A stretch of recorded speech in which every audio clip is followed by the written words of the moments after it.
I've never seen a director in my 20 years ever hire two girls for the same role. And I said, well, at 11:30 at night, when we have 20 minutes left on our time where you have to take the kids, we're doing the most important shot with this robot getting out of the pool, and I guarantee you one of them will crap out. And sure enough, by the time we got to the pool, one of them had crapped out. And so we used a little blonde girl. Um, this was a fun night for the crew, I must say, because we're up there at this house. It's 8 o'clock at night, and I said to the guys, so what crane do we have? And everyone kind of looked at me. It was like the silent look. Crane. And this was the very first take with a girl. Now, this is very hard because she has to follow this pole above her 6 times. And right there when she does that little stutter step, I just loved it because she tripped, and it just looked more real. And ILM said, whoa, just use the other shot because she looks like she's screwing up. I said, that's what it's about. It's about a kid screwing up. That's what it is. Because we only had one in the world, we had to actually build it. And once we got the CAD files and the okay, it's very hard to get CAD files from a car company because of thievery or whatever they call it. It's forming. This is one of the shots that we made very early on in the animatic process that got me excited about the movie. This is almost verbatim to our animatic, and we created my office. I think this moment right here, when I finally heard all the sounds of the with Peter Cullen's amazing voice, and thank God the fans actually, I kept listening to fans, and they were right. You guys were right all the way through. But I just wanted to have an open mind of who can play these robots, so you can't fault me for that. But that was Optimus Prime when he speaks, let me tell you. But when Ethan and Mike added those sounds to Optimus, it just made it come to life. And when you look at these effects right here, it's just so real in terms of like the reflections of the metal and how they fit in. But you can call us Autobot. And Transformers about mass shifting. And to me, that was just always a comping. It was very hard to get across in movie making. And I wanted to keep the idea of the robots. If you're coming from a vehicle, you've got to kind of stay that same size of whatever that vehicle you can possibly stretch it out to. So yeah, I got some flack about changing Optimus from a long nose,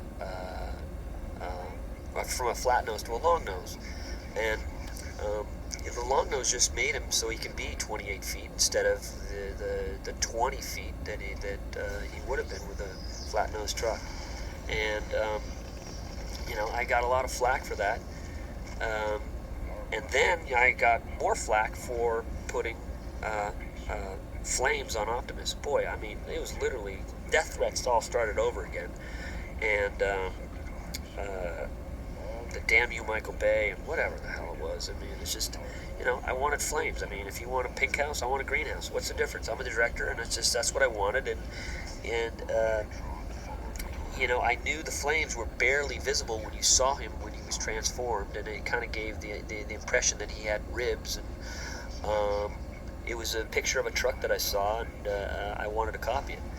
And I must say, I went to my Teamster captain, and I said, they're in charge of painting vehicles, and I said, I'm telling you, a white guy is not allowed to paint those flames. Okay, I want what we call in LA. I want a cholo. I want a guy who is an artist who knows how to do these amazing kind of cholo cars. It's art. Find them. All right?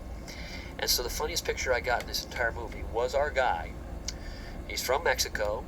He had a cup of coffee with his hat backwards. He's sitting in the art kitchen. They took a picture of him and said, here he is. This is your guy. He doesn't speak any English. We're going to use an interpreter, but he does amazing flames. And I got to tell you, they were the most beautiful flames I've ever seen. They wanted me to go with Frank Welker for Megatron. To me, Frank Welker, great voice artist, but it just sounded too cartoon to me.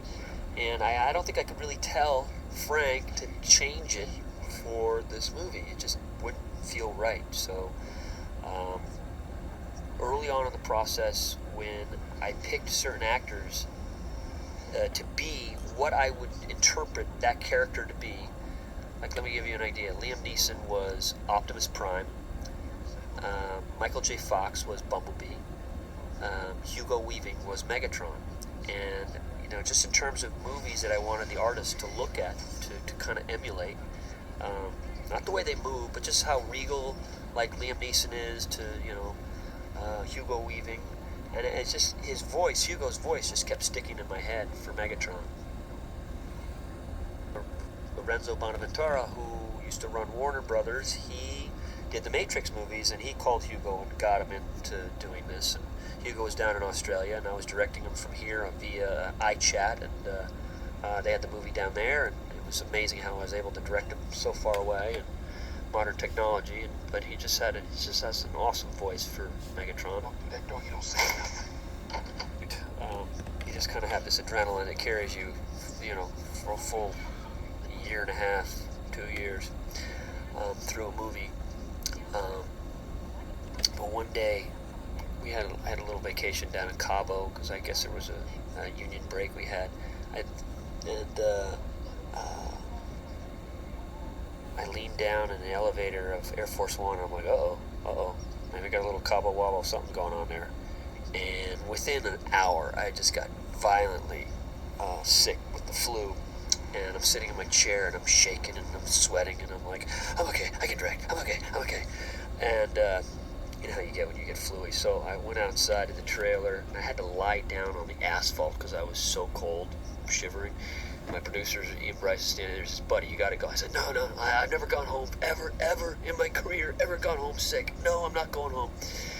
And then we had some gigantic days, like literally 2 days away, we had to shoot downtown at the cost of like $375 each, and it's a big deal to shut all that stuff downtown. And then the set doctor came by, and she says, you got 102.5, you gotta go home. So anyway, I kicked it kind of sort of like the next day, whatever, but I was sick and kind of whatever. I had to direct my trailer, so they had a microphone, and I was kind of like Coppola in the Silverfish, where he would direct. All right, I'll see you later. Goodbye.